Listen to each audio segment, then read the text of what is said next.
देशमुखांना किती निर्घृणपणे मारलं याचा जबाब आरोपी सुदर्शन घुलेनं दिला। सलग 2 तास झालेल्या मारहाणीमध्ये देशमुखांना रक्ताची उलटी झाली आणि नंतर त्यांनी जीव सोडला असा जबाब देत घुलेनं हत्येची कबुली दिली आहे। पाहूयात। संतोष देशमुखांच्या निर्घृण हत्येची कबुली देताना आरोपी सुदर्शन घुलेनं पोलिसांना दिलेल्या जबाबात थरकाप उडवणारा घटनाक्रम सांगितलाय। घुलेनं जबाबात म्हटलंय की वाल्मिक कराड आमच्या समाजाचे नेते तर विष्णू चाटे राष्ट्रवादी अजित पवार गटाचे तालुका अध्यक्ष। मीही राष्ट्रवादी अजित पवार गटाचा कार्यकर्ता आहे। वाल्मिक कराडनं सरपंचाला धडा शिकवायला सांगितल्यानंच अपहरण करून हत्या केली। संतोष देशमुखांचं अपहरण करून आम्ही त्यांना 2 तास मारहाण केली। 2 तासांच्या मारहाणीवेळी जयराम चाटेच्या फोनवरून माझं विष्णू चाटेशी 2 ते 3 वेळा बोलणं झालं।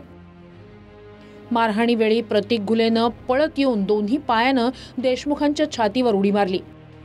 त्यानंतर देशमुखांनी रक्ताची उलटी केली। सरपंच निश्चित पडल्यावर आम्ही गाडीत टाकलं। जयराम चाटेनं पुन्हा सरपंचाचे काढलेले कपडे घातले।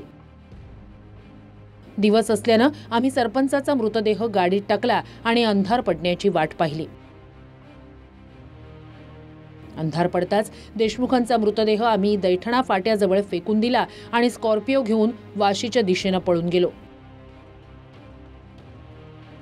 वाशीत पोलिसांना पाहून आम्ही स्कॉर्पिओ सोडून पळ काढला।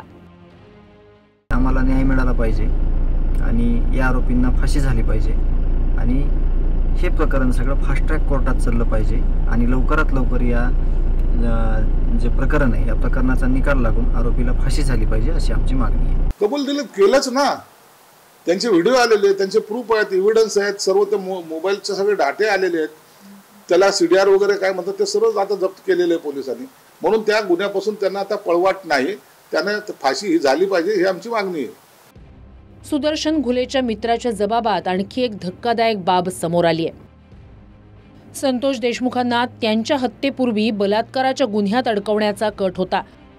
सुदर्शन घुलेनं विष्णू चाटेला सांगितलं होतं की संतोष देशमुखला उद्या उचलून नेतो आणि बलात्काराच्या गुन्ह्यात अडकवतो। तिरंगा हॉटेलमधल्या बैठकीत घुले विष्णू चाटेला बलात्काराच्या गुन्ह्यात सरपंचाला अडकवण्यासंदर्भात बोलला होता। यावर विष्णू चाटेनं घुलेला सांगितलं, तुला काय करायचंय ते कर, नाहीतर गावाकडे चितर, पाखरं आणि ससे सांभाळ, पण केजला येऊ नको। संतोष देशमुखांच्या अपहरणानंतर केज पोलिसांनी दिरंगाई करत कसा कानाडोळा केला हेही देशमुखांचा चुलत भाऊ शिवराज देशमुख यांनी जबाबात सांगितलंय। अपहरण होताच तक्रार द्यायला गेलेल्या शिवराज देशमुख यांना पोलिसांनी 3 तास बसवून ठेवलं। शिवराज देशमुख यांच्या जबाबात वादाच्या भोवऱ्यात असलेल्या 3 पोलिसांवर आरोप करण्यात आलेत। PSI राजेश पाटील, PI प्रशांत महाजन आणि पोलीस अधिकारी बनसोड यांनी 3 ते 3.5 तास बसवून ठेवल्याचा जबाबात आरोप आहे।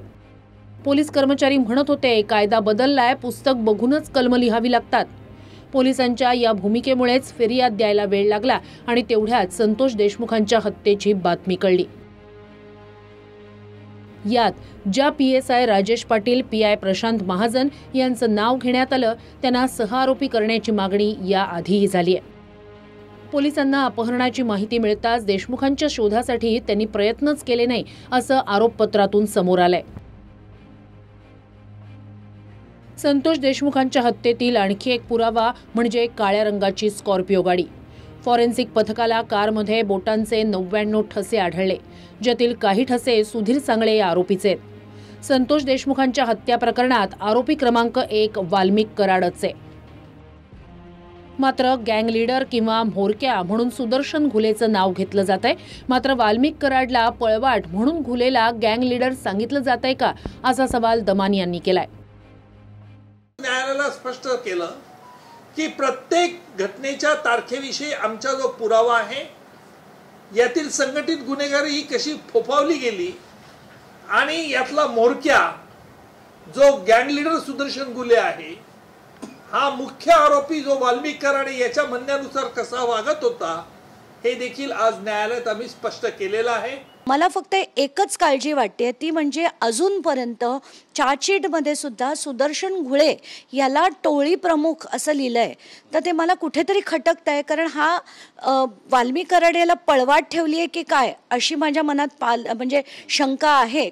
मला याच्यात म्हणायचं की याच्यामध्ये सुद्धा बघा टोळीचा मोरक्या तो सुदर्शन घुले दाखवलाय, तर खऱ्या अर्थानं कट रचून मारायला ऑर्डर देणारा टोळीचा मोरक्या होतो. तर याच्यामुळे सुद्धा काही गोष्टी काळजीपूर्वक बघितल्या पाहिजे. ह्याचा शेवट कुठं कुठं जाणार आहे, मी तुम्हाला बोललो ना, याचा शेवट जोपर्यंत या सर्व गुन्हेगाराला याच्यामध्ये ऍड होणार नाही तोपर्यंत आम्ही सोडणार नाही. दमानी यांनी धनंजय मुंडेंकडेही बोट दाखवलंय.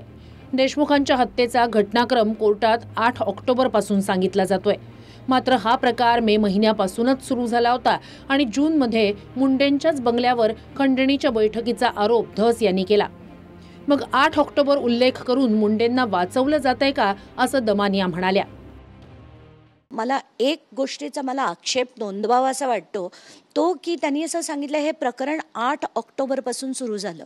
तर हे 8 ऑक्टोबरपासून, आणि उज्ज्वल निकम एकदा नाही, कोर्टात देखील म्हणाले आणि बाहेर प्रेस कॉन्फरन्समध्ये देखील हेच म्हणाले की 8 ऑक्टोबरपासून हे सुरू झालं. तर हे 8 ऑक्टोबरपासून सुरू झालं नाही. अवादा कंपनीने मे महिन्यापासून हे सगळं सुरू केलं होतं. धस म्हणत होते की त्यांचा जो पहिली मीटिंग जी झाली ती सातपुडाच्या बंगल्याच्या आवारात झाली आहे आणि ही मीटिंग जून महिन्यात झाली होती. म्हणूनच की काय मला असं वाटतं की मुंडेंना वाचवण्यासाठी आता ही मे पासून शिफ्ट करून ते थेट अगदी 8 ऑक्टोबरपर्यंत आणलंय. मला असं कुठेतरी याच्यात सुद्धा काही गडबड करण्याचा प्रयत्न होतोय की काय अशी शंका वाटते. देशमुखांच्या हत्या प्रकरणात कोर्टात 2 वेळा सुनावणी झाली आहे. आता पुढची सुनावणी 10 एप्रिलला आहे. दत्ता कानावटेसह कृष्णा सोनारवडकर, TV9 मराठी, बीड.